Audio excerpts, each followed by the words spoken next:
Mesdames et messieurs, bonsoir, bienvenue dans notre journal. L'actualité de ce 22 décembre, les salariés du centre de tri à Château-Renaud en grève. Ils contestent un nouvel aménagement de leur temps de travail. Plus d'explications dans ce journal. À Tours, la halte de jour évacuée ce matin par la police municipale. Les militants des sans-papiers ont protesté rue du Canal ce matin.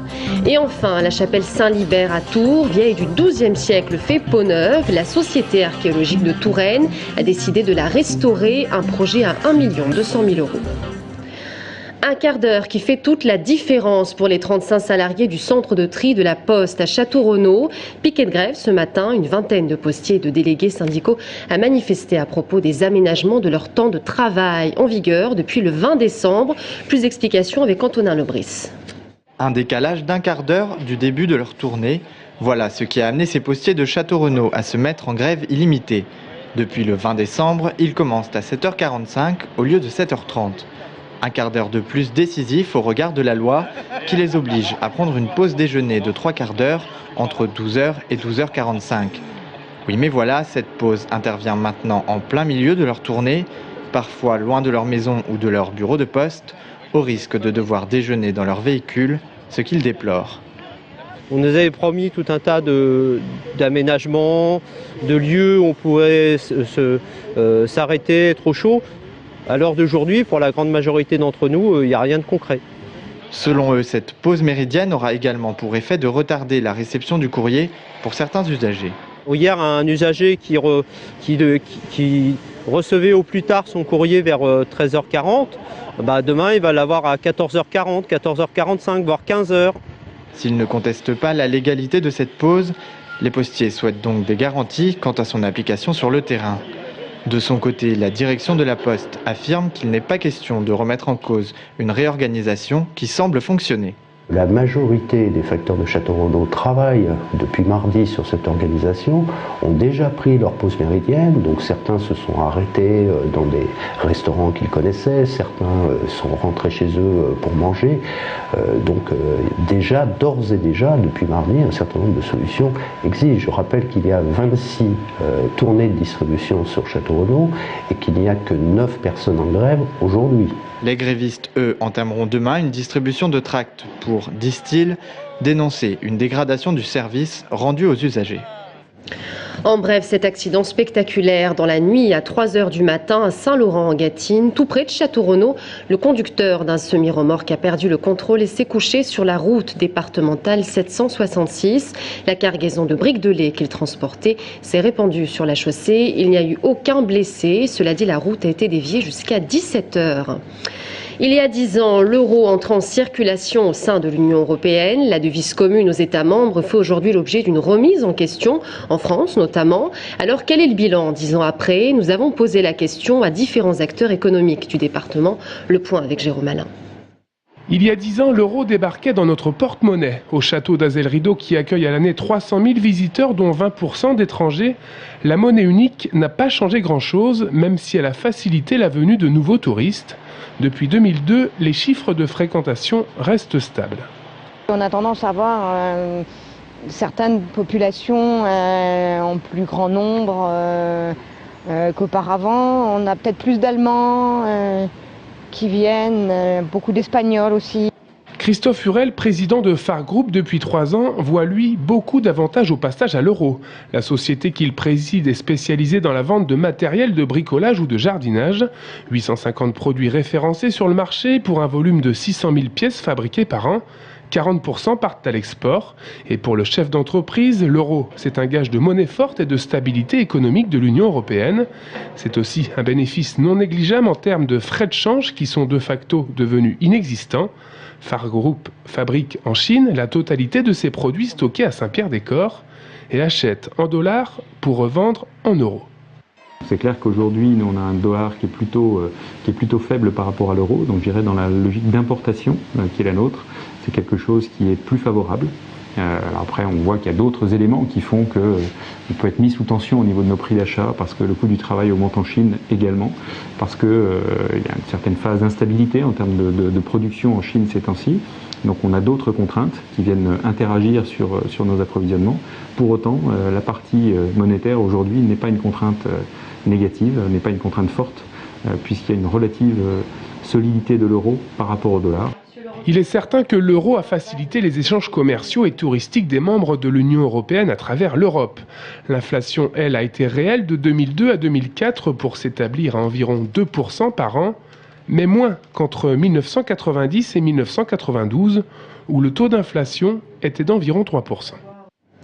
Un verdict sans appel pour les laboratoires Alcopharm de Blois et Génopharm. L'agence du médicament a suspendu aujourd'hui leur autorisation d'exercer à compter du 3 janvier. Je vous rappelle que le laboratoire est accusé d'avoir commercialisé un traitement anticancéreux périmé. La présidente Valérie Monin a l'intention de déposer un recours administratif. Une décision lourde de conséquences pour la soixantaine de salariés qui travaillent sur ces deux sites menacés de fermeture.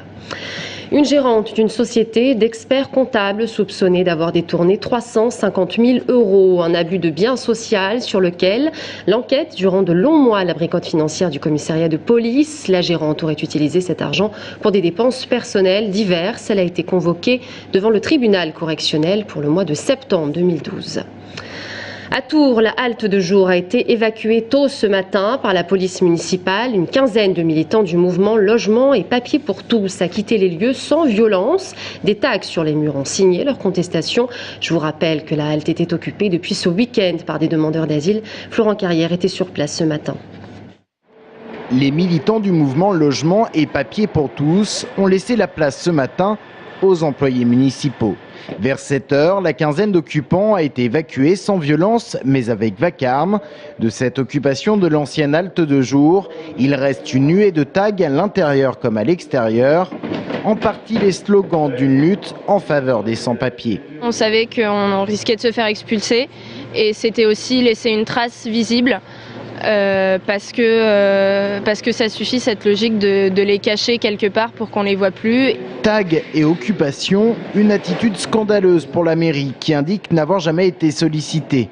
C'est d'ailleurs devant l'hôtel de ville que les militants évacués se sont rassemblés ce matin avec un même mot d'ordre, un logement pour tous les sans-papiers. Notre appel à la mairie, c'est simple, on avait réquisitionné un lieu, ils nous l'enlèvent, la mairie réquisitionne des lieux parce qu'il y a plein de logements vides sur Tours et plein de gens à la rue. Le collectif évalue entre 10 et 30 le nombre de personnes qui seraient sans solution d'hébergement chaque nuit.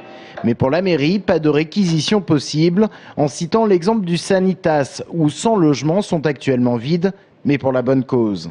On a un roulement qui nous permet d'accueillir des gens, qui nous permet de faire les travaux qu'il faut faire, qui nous permet par exemple d'accueillir des familles pendant qu'on refait Anne de Bretagne. Mais non, ce sont des faux problèmes, il n'y a pas de logement vacant. La mairie de Tours qui va dépenser plus de 5 millions € l'an prochain pour la branche sociale, 5 millions 100 pour son CCAS, 190 000 € pour aider les associations gérant les foyers d'accueil ou encore 80 000 € pour l'action sociale.